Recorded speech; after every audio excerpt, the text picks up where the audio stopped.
Anong epekto po nito sa credibility ng international law natin kung it's obviously under the rules na hindi pwedeng gawin pero ginawa pa rin at hindi ito yung first time na ginawa. Sabi nyo nga, medyo absent ang UN sa ilang mga sigalot sa iba't ibang mga bansa.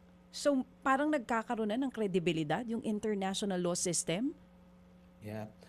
Unfortunately, Chacha, ito yung isa pa itong sa tingin ko pag-undermine no ng ating international yung tinatawag natin sa international relations na rules-based international order RBIO.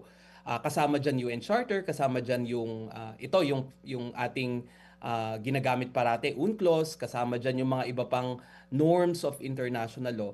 Sa kasuyaang palad dahil sa ginawa ng United States sa Venezuela, mas lalo nitong pinahina no yung international rules na supposedly ginagalang at pinapatupad ng mga bansa, lalong-lalo na ng mga maliliit na bansa na tulad natin.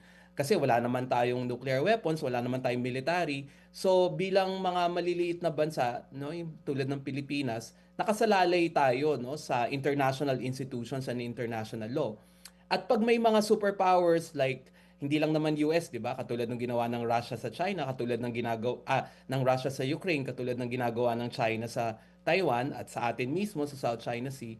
Ang ang mensahe lang nito na at present, no, ang sa usapin ng relasyon ng mga bansa, mas nananaig yung kapangyarihan kesa sa diplomasya o legitimacy.